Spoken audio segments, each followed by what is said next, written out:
This is a day in the life of an Overthinking Hooper Game Day edition.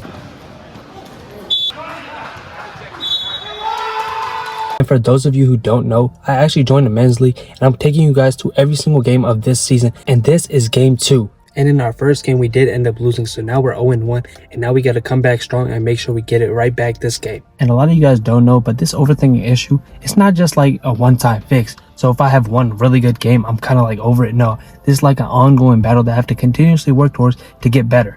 And in the last game, I had an okay game. I had around 12 points and 6 rebounds, so nothing too crazy. But I know for a fact that I could play a lot better, and I need to play a lot better if we want to win the championship. And in order for me to get better, we had to start the day off right, and that's exactly why we started in the weight room. And today, I'm not gonna lie, I don't know why, but I was just very tired, and throughout my whole workout in the weight room, I wasn't able to push the weight I normally push. And because of this, I actually pushed myself even further at the end of my workouts, where I did max push-ups and max inverted rows. And the reason I did this was because at the beginning of my workout, I was benching, and I didn't hit the number I wanted to hit, so I had to push myself even further. And I know a lot of people actually take it easy on game days, but the game is at 10 o'clock at night, so I have like the whole day to recover. So I got to make sure I push myself. And on top of that, I'm also on my road to dunking, and you guys can see the vlogs right here. And that's exactly why I have to make sure to never skip a workout and never half-ass that shit either. And because I'm on my dunk journey, I actually had a jump session later in the evening.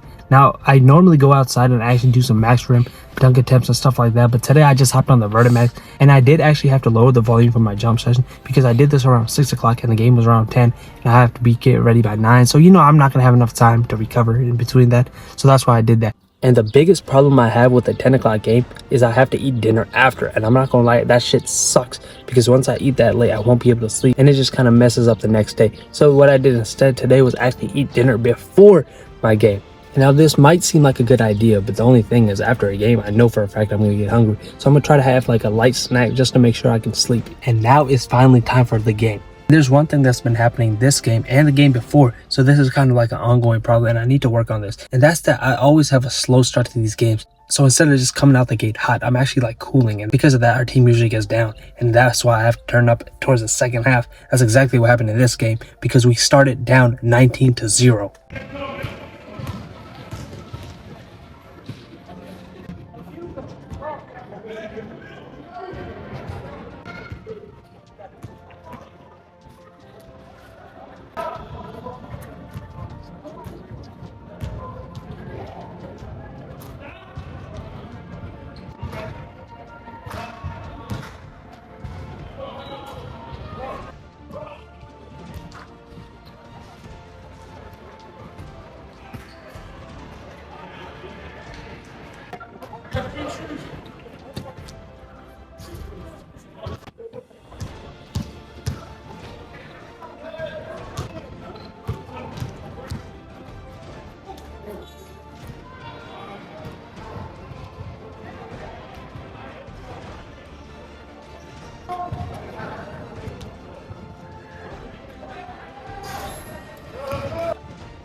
And now I'm gonna be completely honest. Truthfully, I don't see any team in the league that's like way better than us. And right now we did miss a couple players because we don't have our bigs, but they're coming and they're gonna come through next game.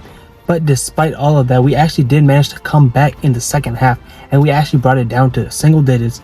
And unfortunately, we couldn't close the game, and we did end up losing. So now we're actually 0-2 on the season. In this game, I feel like I played a lot better than the first game. I had 15 points and 3 steals. And I know it's not too crazy, but I'm working on trying to get my team involved as well, and not just trying to shoot everything, because I'm trying to become one of those guys that can average like 20 and 10 instead of just averaging 30. Because if I can average 20 and 10, that means I'm able to play, make, and score. And if I could do that, that'll help me add dimensions to my game and get me to that next level. And in terms of overthinking, I think the only time I was overthinking was in the beginning of this game, because I had my camera set up and the refs were like, yo, you got to move that shit.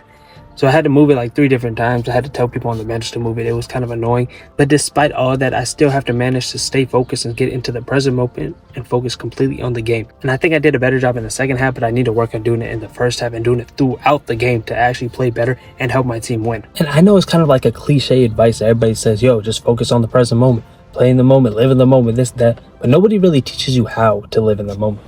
So I'm actually working on reading and learning more about that and figuring out once I do that, I know for a fact that I'm going to play better and our team's going to do better. And you guys are going to keep watching and stay entertained in episode 3.